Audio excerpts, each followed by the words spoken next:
شیخ محترم، پہلا سوال ہے، ساتھی پوچھتے ہیں کہ اگر کسی کی اولاد اگر زندگی میں شریعت کی خلاف ورزی کرتی ہو تو ایسی صورت میں والدین کو کیا یہ حق ہے کہ جہاں پر سارے بچوں کو کچھ اپنا پیسہ وغیرہ دے رہے ہیں تو اس سے اس پیسے کو روک لے کیونکہ وہ شریعت کی کچھ خلاف ورزی کر رہا ہے؟ یہ اس کے لیے جائز ہے والدین کے لیے یا ناجائز ہے؟ دیکھیے، یہ روکنے کی کئی صورت ہوتی ہے۔ ایک صورت تو یہ ہے کہ اسے اس کی تربیت، اس کا خوان خرچ ابھی باپ ہی کے ساتھ ہے، لیکن وہ کچھ ایسی خلاف ورزی کر رہا ہے جو شریعت کے خلاف ہے، باپ کی بات نہیں مانتا، یا یہ کہ کچھ اللہ اس کے رسول کی نافرمانی کر رہا ہے، تو اگر بطور تنبیہ کے، بطور سزا کے یہ کرتا ہے تو انشاءاللہ اس میں کوئی حرج نہیں ہے۔ لیکن اگر اس کی صورت یہ ہے کہ بعض بچوں کو بطور ہدیہ اور تحفہ کے کچھ چیز دیتا ہے اور بعض کو اس لیے روک لے رہا ہے کہ یہ نیک نہیں ہے یا یہ میری خدمت نہیں کرتا ہے، تو یہ چیز جائز نہیں ہے۔ کسی کو خاص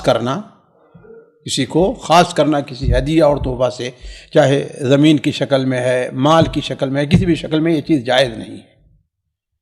تیسری صورت یہ ہو سکتی ہے کہ اپنی میراث سے بے دخل کر دینا، جیسا کہ ہمارے یہاں ایک عام چیز چلی ہوئی ہے عاق کرنا، ہے نا، اسے عاق کرنا، تو اور یہ بہت عام ہے، جبکہ یہ چیز قطعاً جائز نہیں ہے۔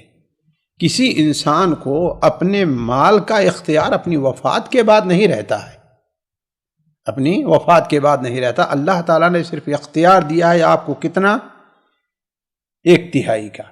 1/3 میں سے آپ جس کے لیے چاہیں وصیت کر سکتے ہیں، جس کے لیے چاہیں آپ اس کو وقف کر سکتے ہیں، شرط یہ ہے کہ وہ ورثہ میں سے نہ ہو، شرط ہے کہ ورثہ میں سے نہ ہو۔ اس کے علاوہ جو بیٹے کا حق، بیٹی کا حق، ماں کا حق، باپ کا حق، بیوی کا حق شریعت نے متعین کیا، اس میں آپ کو کوئی اختیار نہیں ہے، اس میں آپ کو کوئی اختیار نہیں ہے، نہ آپ کے لیے جائز ہے، اور نہ ہی آپ ایسا کریں تو وہ منعقد ہوگا شرعی طور پر۔ جی نہیں، یہاں پر ایک صورت یہ ہوتی ہے کہ ایک والد جو ہے اپنے 3-4 لڑکے ہیں، لڑکیاں ہیں، ان کو اپنی کمائی میں سے، جبکہ وہ سب بے نیاز ہیں، اپنی اپنی جگہ کام کرتے ہیں، لیکن ان کے پاس اللہ رب العالمین نے دیا ہے تو ہر مہینہ ہر ایک کو بھیجتے رہتے ہیں۔ تو یہاں پر اگر کوئی شریعت کی خلاف ورزی کرنا شروع کر دے یا ان کے والد کی نافرمانی کرنا شروع کر دے تو وہ کمائی روک سکتے ہیں، وہ جو بھیج رہے ہیں وہ چیز؟ بھائی، یہی چیز تو ہدیہ اور تحفہ ہے نا، جی، ہدیہ اور تحفہ ہے۔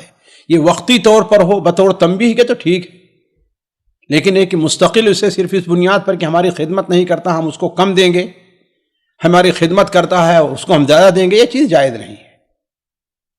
اچھا، یہاں پر ضرورت اور ہدیے میں کیا فرق محسوس کیے رہیں گے؟ جیسے کہ شریعت میں یہ بھی کہا جاتا ہے کہ اگر کسی لڑکے کے پاس ضرورت زیادہ ہو تو اس کو زیادہ دیا جا سکتا ہے۔ ہاں، تو ظاہر بات ہے، وہ ضرورت، جو چیز ضرورت کسی معاشرے میں سمجھی جاتی ہے، معاشرے میں کوئی چیز ضرورت جہاں سمجھی جاتی ہے، وہ ضرورت یعنی جس سے زندگی کے امور، زندگی کا ایک معاشرے کے مطابق لے چلنا، اس پر جو ہے منحصر ہے، وہ اس چیز اس میں ساری داخل ہو۔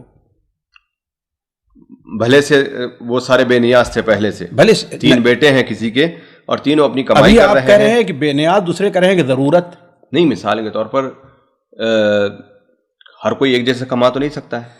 بھائی ٹھیک ہے، تو وہی بے نیاز نہیں ہوا نا، وہ تو مجبور ہوا نا، تو اس کی ضرورت پورے کرنے کے مطابق اس کو دی جا سکتی ہے، اگرچہ تھوڑا زیادہ ہو جائے، اگرچہ زیادہ ہو جائے، ضرورت پوری کرنے کے یعنی لیے۔ مثال کے طور پر ایک لڑکے کی تنخواہ 25,000 ہے، دوسرے کی 25 ہے اور تیسرے کی 15 ہے۔ ہاں، لیکن 15 والا کیا جس معاشرے میں رہ رہا ہے اپنا خرچ پورا نہیں کر پاتا؟ کمالیات کی بات نہیں ہے، معاشرے کے مطابق اپنے ضروری اخراجات جو ہیں، کھانے کے، پینے کے، دوا کے، علاج کے، یہ جو چیزیں ضروری ہیں، یہ نہیں اس کو دے سکتا ہے، زیادہ دے سکتا جی، ہے۔ یعنی باپ نے یہ بیٹے کو اگر 10 دیتا ہے اور اس کو 10 دیتا ہے، اس کو 15 دے سکتا ہے، اس کو 15 دے کے، ارے اس کے ہاں مثلا بیماری آ گئی ہے کہ نہیں ہے، جی، وہ بیماری آ گیا، ظاہر بات اس کے علاج کے لیے دے، وہ اس کے اوپر قرض ہو گیا اس کو ادا کرے وہ، لیکن یہ نہیں کہ مستقل یہ متعین ہی کر دے کہ اس کو اتنا دے کہ ہو سکتا ہے آج اس کا خرچ زیادہ کل کم ہو جائے، یہ بھی تو ہو سکتا ہے نا. آج ایک شخص ہے اس کے ساتھ وہ بیماری ہے الحمدللہ کل شفا ہو جائے، اس کو ضرورت نہیں ہے. تو اصل چیز یہ نہیں دیکھی جائے گی کم کمائی یا زیادہ کمائی، یہ نہیں دیکھا جائے گا.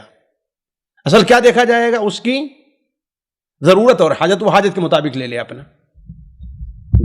جی وہ ضرورت کبھی بھی بڑھ بھی سکتی ہے، گھٹ بھی سکتی ہے، کم ہو سکتی ہے، جا بھی سکتی ہے. یعنی کیا ایسا بھی ہو سکتا ہے کہ یعنی سارا کا سارا یعنی جو 30,000 روپے اگر سب تینوں بچوں کو دیا کرتا تھا تو وہ سارا ایک کو دے دے ضرورت کے حساب سے اور دوسروں کو کچھ نہ دے؟ بھائی دوسرے ضرورت مند نہ ہو ہاں تو ٹھیک ہے دے دے، کوئی حرج نہیں. یہ بھی شکل جائز ہے؟ یہ بھی شکل جائز ہے. تو یہ روکنے کی جو شکل ہے یعنی شریعت کی خلاف ورزی کی وجہ سے روکنا جائز نہیں تو وقتی نہیں، شریعت خلاف ورزی سے مراد یہی چیز واضح نہیں ہے کیا چیز ہے وہ. نہیں، شریعت کی بہت ساری خلاف ورزیاں ہو سکتی ہیں. مثال کے طور پر کوئی نماز پڑھنا چھوڑ دے لڑکا، بے دین بن جائے. بھائی بے دین بن جائے اگر ایسا ہے جو کافر ہو گیا تو کوئی بات ہی نہیں، اس کو بالکل آگ کر سکتا ہے وہ. یا اپنی یعنی طلاق کے معاملے میں بیوی سے بے انصافی کر رہا ہے، یہ بھی چیز ہو سکتی ہے. اللہ کل حال دیکھیے یہ بہت سی صورتیں ہیں، اس کے لیے مستقل الگ ایک مجلس چاہیے. سرا چلیں گے تو پوری مجلس اسی میں ختم ہو جائے گی. اصل چیز یہ ہے کہ اس کو ضرورت ہے کہ نہیں ہے، جی یہ چیز ہے. دوسری بات یہ ہے کہ بطور تنبیہ کے روکے گا، بطور استقلال کے نہیں. جی جی. سامعین کرام، ہمارے علمی اور عوامی دروس اور سوال و جواب کی مجلسوں سے آپ خود بھی مستفید ہوں اور اپنے دوست و احباب کے ساتھ بھی شیئر کریں. عین ممکن ہے کہ آپ کے شیئر سے کسی کی اصلاح اور آپ کے لیے صدقہ جاریہ بن جائے. واٹس ایپ پر اسلامک میسج حاصل کرنے کے لیے نمبر نوٹ فرمائیں: یعقوب عزیز 00966 5089 59707. واٹس ایپ سوال جو آپ گروپ میں ایڈ ہونے کے لیے نمبر نوٹ فرمائیں: عبدالسلام عمری 00966 502627 622. نمبر بھیجتے ہوئے نام اور پتہ ضرور لکھیں. اسی طرح ہمارے یوٹیوب چینل اسلامی دعویٰ کو ضرور سبسکرائب کریں تاکہ ہماری ہر نئی اور اہم ویڈیو کی اطلاع آپ کو فوری حاصل ہو جائے. تمام دروس، مقالات اور سوال و جواب سیریز کے لیے ہماری مشہور ویب سائٹ www.islamidawah.com کا مشاہدہ کرتے رہیں. السلام علیکم ورحمۃ اللہ وبرکاتہ.